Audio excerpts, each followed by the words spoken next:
Yorana, Manahao et bienvenue dans l'émission Manava. Aujourd'hui, vendredi 3 mai, est la journée mondiale de la liberté de la presse et pour cette occasion, nous vous proposons de parler du métier de journaliste avec nos invités Bertrand Prévost, rédacteur en chef de Tahiti Info, Bonjour à tous. Sam Teinaoré, rédacteur en chef de TNTV Yorana. et Brigitte Olivier, journaliste à la retraite. Bonsoir. On va commencer notre émission avec Sam. Commençons par la définition du journaliste. Qu'est-ce que c'est? Alors aujourd'hui, c'est très simple, il faut aller sur Google, journaliste, et nous sommes, on va dire, cadrés par certaines règles déontologiques qui qualifient le métier de journaliste et il y a un certain nombre de qualités aussi à avoir pour être un bon journaliste.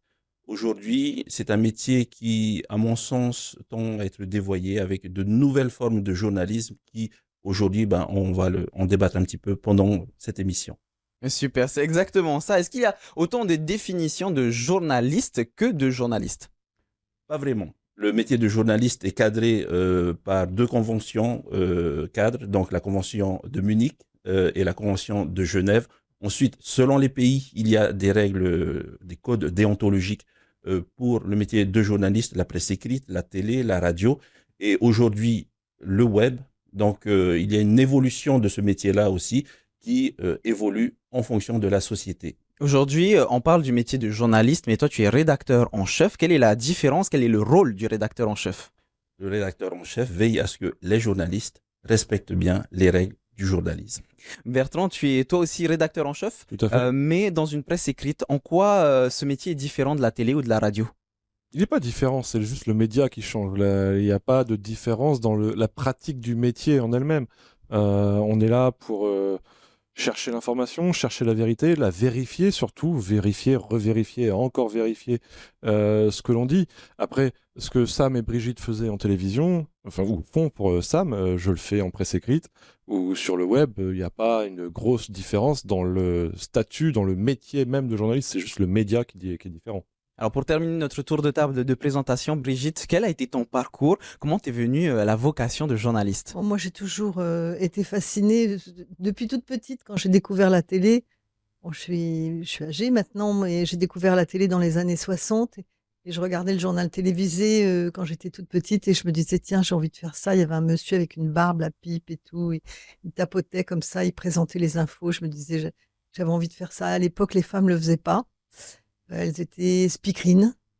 Et C'est quoi puis, Speakerine? speakerine, c'était les dames qui présentaient le programme à la télé.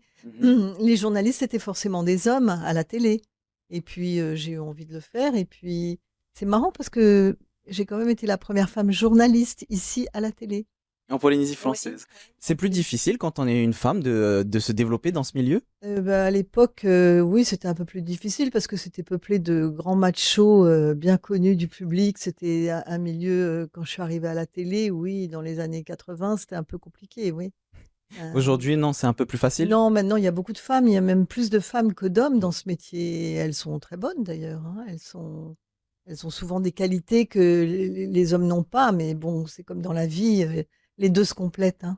Pour être journaliste, Sam, quelles sont les qualités requises? Tu nous en as parlé un petit peu tout à l'heure, mais rentrons dans les détails. Quelles sont les qualités requises? Alors moi, lorsque je fais des interventions dans les établissements scolaires ou lorsque je reçois des scolaires à TNTV pour présenter le métier de journaliste, la première des qualités, c'est d'être curieux. D'être curieux, de vouloir savoir. Et nous, notre métier, c'est de donner l'information, de livrer l'information et comme disait Bertrand, la plus juste possible. On doit toujours vérifier nos informations et c'est le fondement même du métier de journaliste, d'être curieux, d'aller chercher des informations et de pouvoir répondre au quotidien à deux questions primordiales.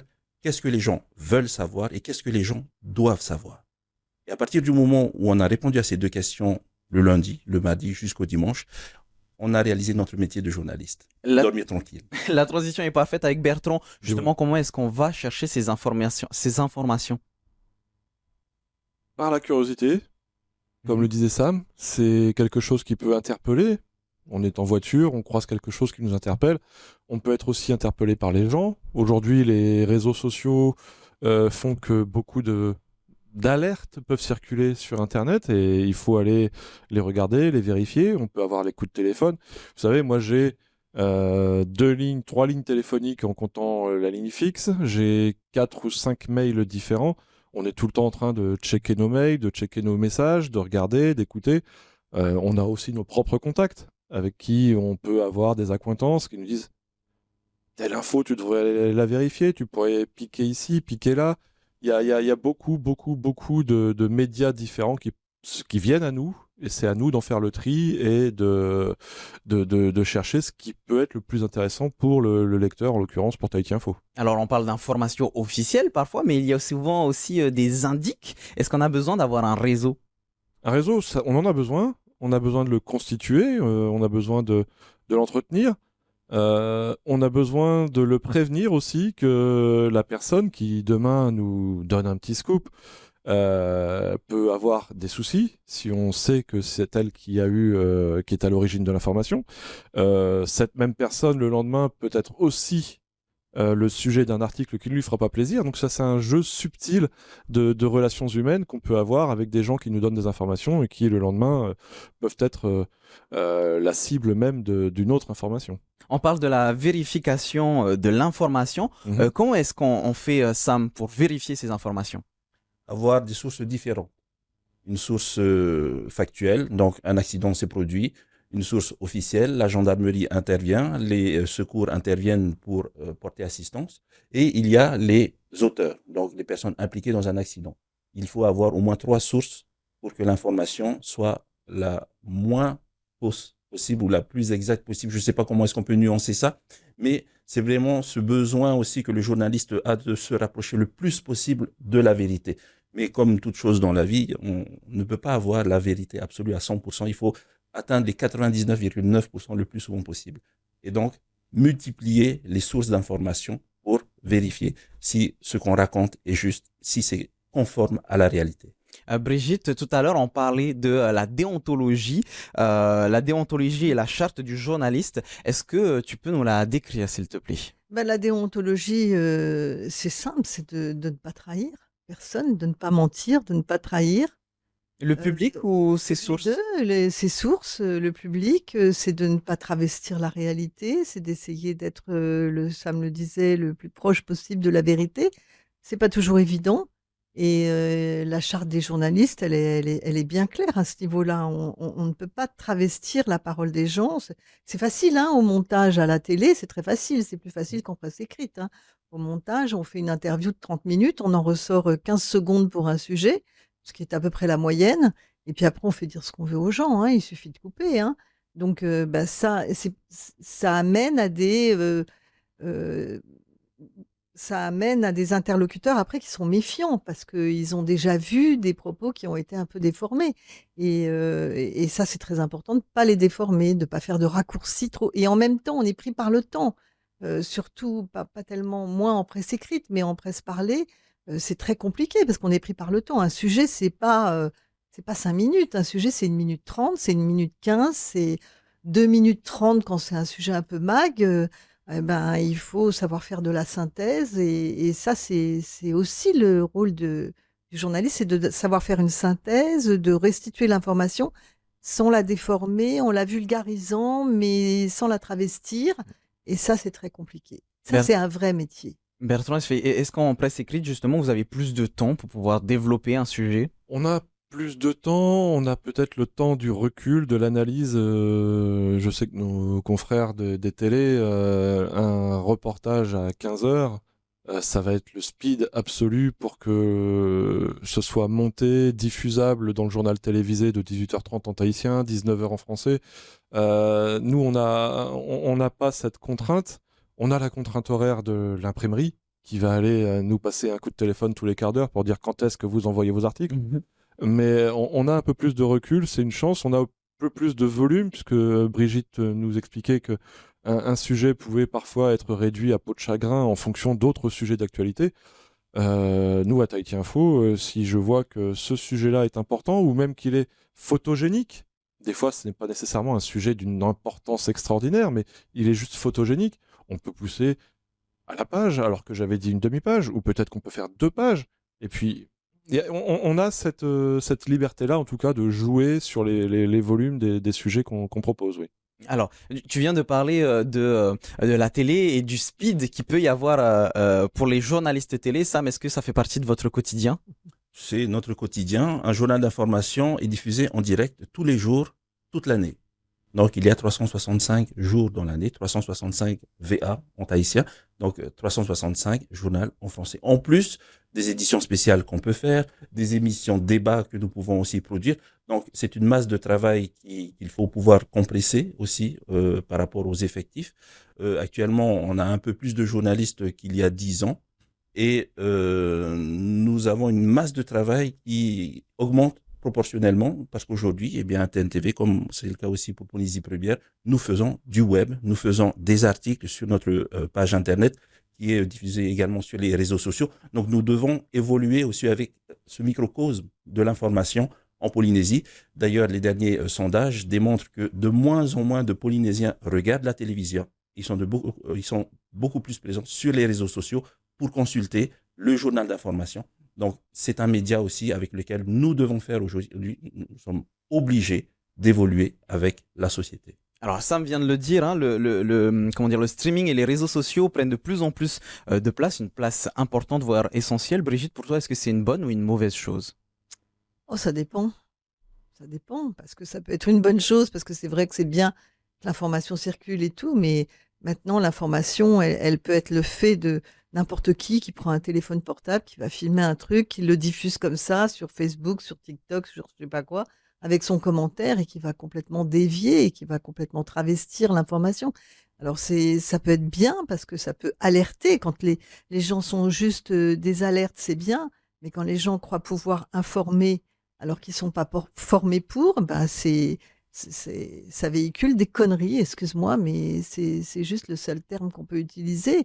Sur la toile, on voit sur les réseaux sociaux, on voit énormément de bêtises circuler, mais qui sont ineptes, hein, ou des analyses qui sont ineptes, et c'est dommage.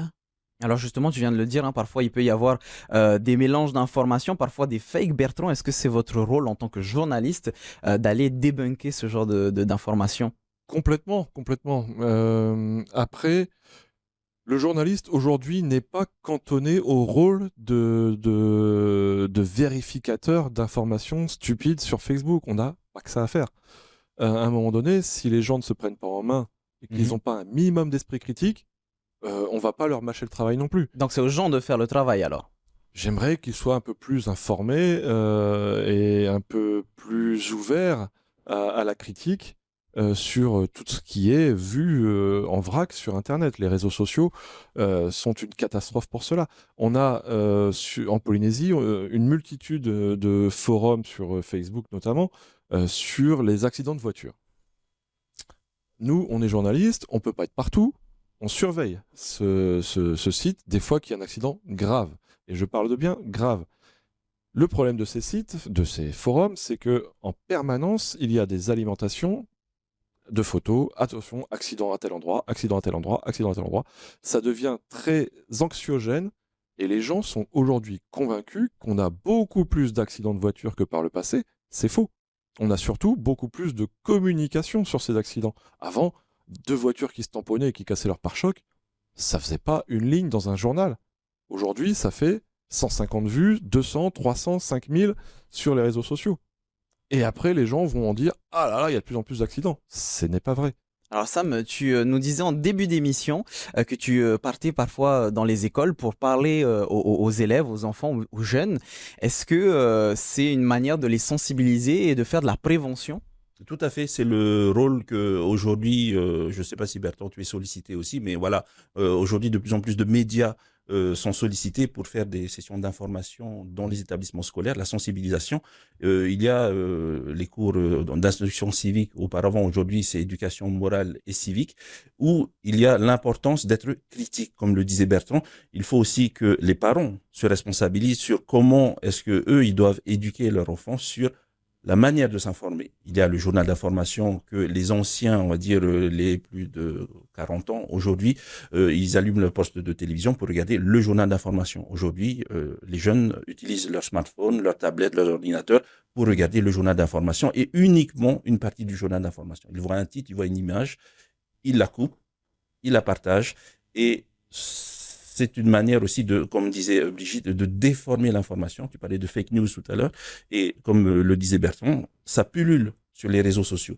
Nous, ce qu'on essaye de faire modestement, c'est de rappeler qu'il faut, à un moment donné aussi, se détacher des smartphones, parler avec ses parents, parler avec son voisin, aller jardiner, faire un peu de ménage, et surtout se recentrer sur ce qui est essentiel, c'est la vie de chacun. Si on regarde tous les accidents qu'il y a sur la toile, tous les malheurs qu'il y a à travers le monde, bien sûr, il y a ce climat anxiogène qui fait qu'aujourd'hui, les jeunes ont de moins en moins de repères concrets de la société polynésienne et voient tout par le prisme de leur smartphone, par le prisme d'Internet. Et ça va conduire à des dangers pour notre société. Brigitte, tu voulais réagir? Oui, je voulais réagir parce que c'est pas seulement sur les accidents de voiture, c'était un C'était un très exemple. bon exemple de Bertrand, mais ça peut être beaucoup plus grave. Ça peut être sur, rappelle-toi, la vaccination contre le Covid, ça peut être sur certaines guerres dans le monde, ça peut être sur des hommes politiques ici, ça peut être sur...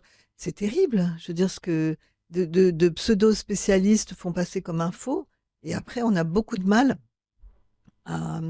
finalement à remettre la vérité devant, quoi. On a énormément de mal à décrypter tout ça. Oui, Bertrand. Oui, juste pour l'anecdote, il y a quelques semaines, j'intervenais dans le cadre de la semaine de la presse à l'école.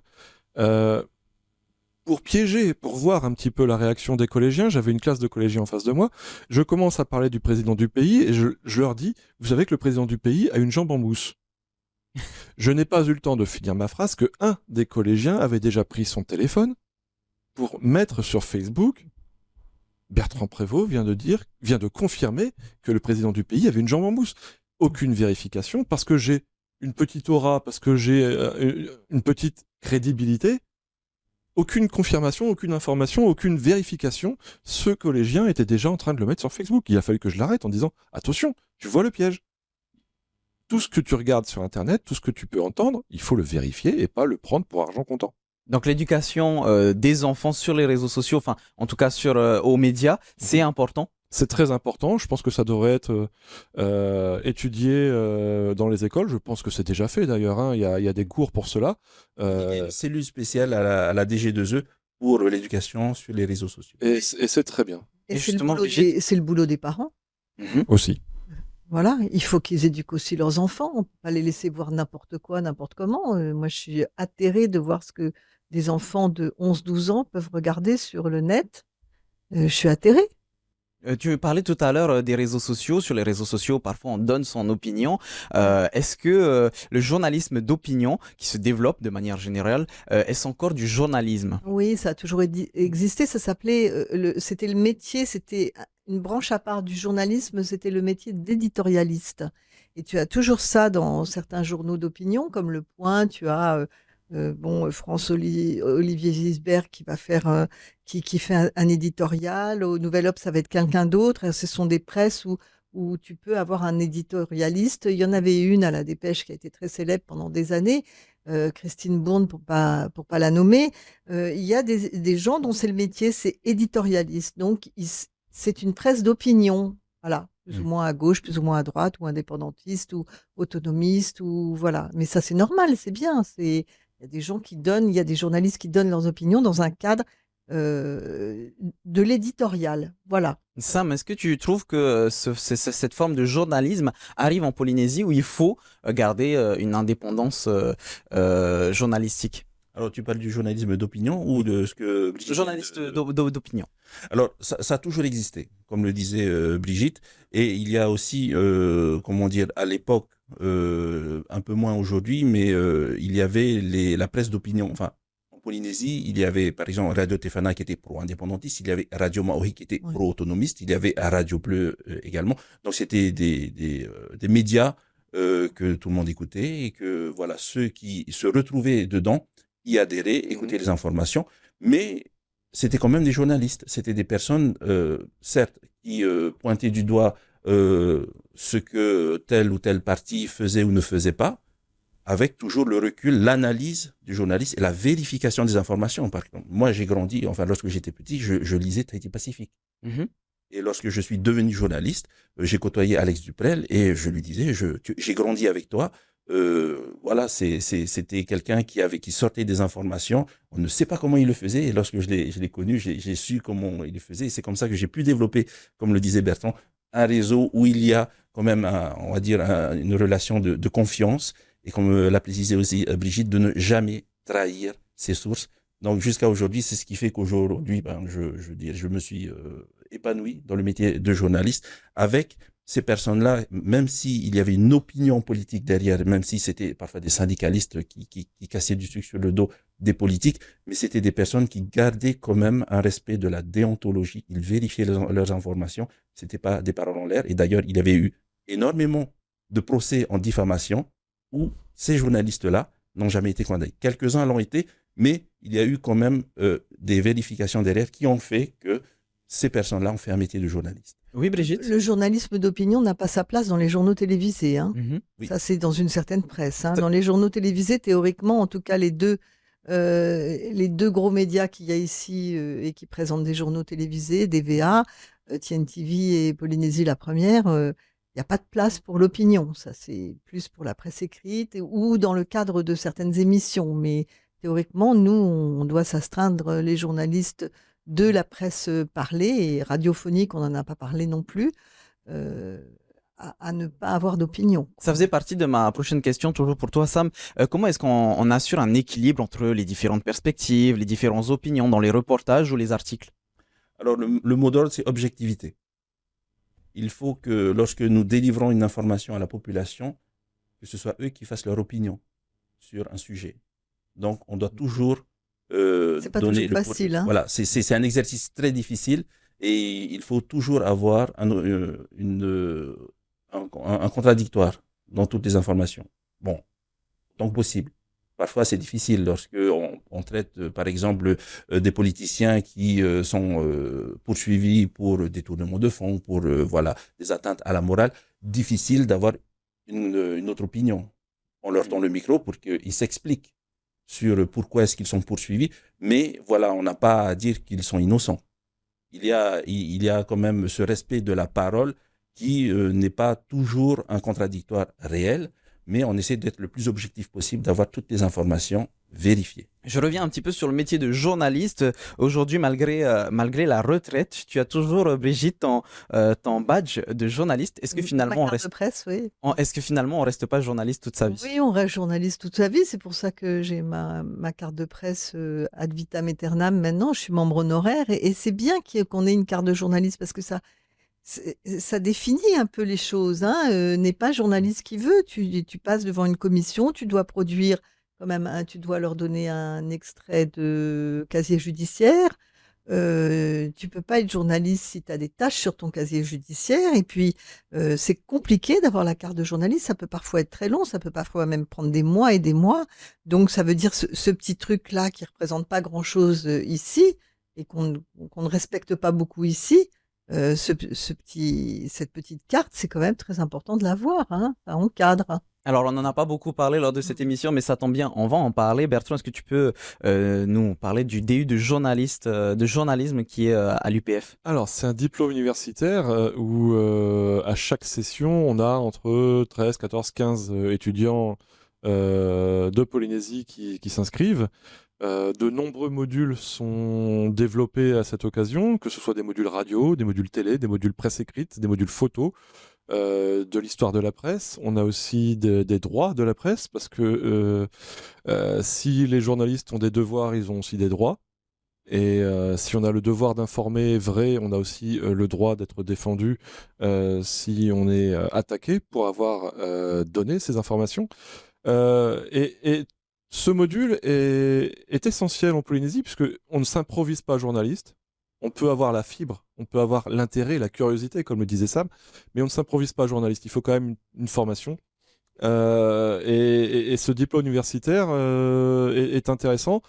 J'ai au sein de la rédaction de Tahiti Info des gens, je pense à Wendy Cowan qui est avec nous, qui a fait ce DU. Je crois qu'il y a 2 ou 3 personnes à TNTV qui ont fait ce diplôme universitaire. Il me semble qu'à Polynésie Première, il y a des personnes qui ont fait ce diplôme universitaire.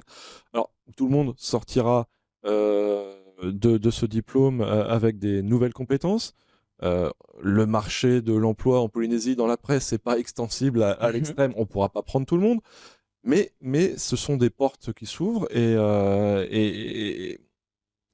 avec la primeur de l'emploi local qui est prégnante ici, il est bien qu'on ait aujourd'hui des Polynésiens formés localement à la presse et qu'on ne soit pas obligé d'aller chercher à Paris, à Montréal ou dans tous les pays francophones possibles les journalistes de demain. Je pense que les journalistes de demain doivent être polynésiens, seront polynésiens, et ce DU est là pour ça. Et ta réponse me permet de conclure avec une dernière question pour Sam. Quelles sont les perspectives d'avenir dans le journalisme en Polynésie française? C'est une question complexe dans le sens où on a parlé des personnes qui s'improvisent journalistes, on parle des médias qui aujourd'hui sont beaucoup moins respectés qu'auparavant.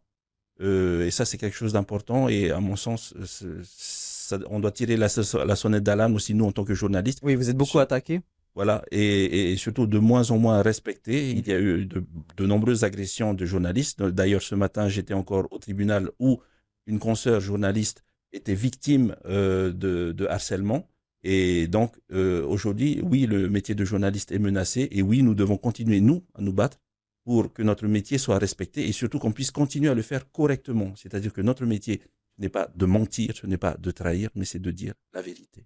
L'information est très importante. Merci beaucoup à toutes et à tous d'avoir répondu à mes questions. Si vous voulez vous rapprocher si vous voulez plus d'informations, tntv.pf tout simplement ou tt-info.com et pour plus d'informations pour le DU de journalisme à l'UPF, c'est sur le site upf.pf. Merci encore une fois d'avoir répondu à nos questions. Merci. C'est la fin de notre émission. On se retrouve lundi à 17h15. En attendant, bonne soirée et bon week-end sur TNTV avec tout d'abord votre VA, votre journal en tahitien. On se retrouve la semaine prochaine. Maururu totato farerira, trahuma parhen.